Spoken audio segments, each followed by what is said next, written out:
श्री गुरुदेव दत्त, जनसेवानंद श्री सुभाष बाप्पा महाराज की जय, गुरुवर्य श्री एकनाथ महाराज की जय। माझे नाव संगीता अशोक किंगर, राहणार भोसा, तालुका सिंदखेड राजा, जिल्हा बुलढाणा। माझा अनुभव असा आहे की मला खूप चक्कर यायची आणि चक्कर आली की मला काही समजत नव्हतं। चक्कर आली की आणि धुंद यायची, धुंद आली की मला त्या धुंदीत काही समजत नव्हतं, कोणाला काय बोलावं काय नाही, काही पण बोलायचे मला काही समजत नव्हतं। मी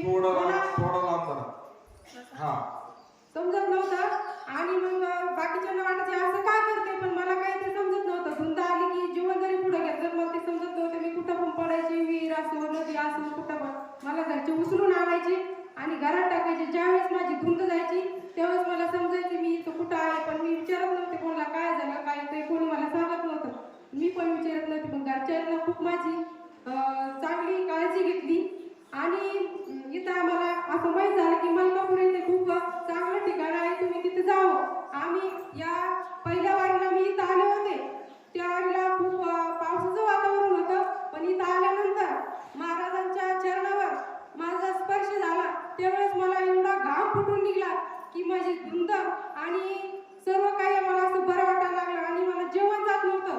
15 दिवस पूर्ण झाले होते, अजिबात जेवण नव्हतं। आणि इथं आल्यानंतर आम्ही प्रसाद घेतला। इथं आल्यानंतर तर मी तब्बल 3 पोळ्याचं जेवण इथं केलं, तेव्हापासून माझी खूप जेवणाची म्हणजे सुधारत गेली।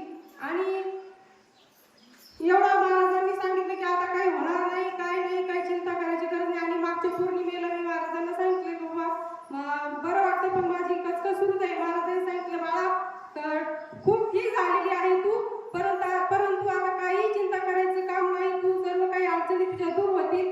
मी म्हणलं आम्हाला खूप वेळ आलेला आहे या दुखण्यापायी। महाराजांनी सांगितलं हा रुपया घे आणि देवावर ठेव, काही अडचण पुढे येणार नाही, तुझं खूप चांगलं होणार आहे। आणि हे ऐकल्यानंतर मला खूप बरं वाटलं। महाराजांच्या चरणी मी अशीच एक अपेक्षा करीन की सदैव सुख माझ्या जीवनामध्ये राहावं, कारण मी तब्बल 17 वर्ष पूर्ण झालेली आहे या वेदीमध्ये। हा जीव म्हणजे देव माझे खूप कंटाळलेला आहे आणि माझ्या 3 वाऱ्या पूर्ण झाल्या तेव्हापासून मला काही दुखत नाही, काय नाही, मी ठणठणीत आहे। टाळ्यांच्या गजरामध्ये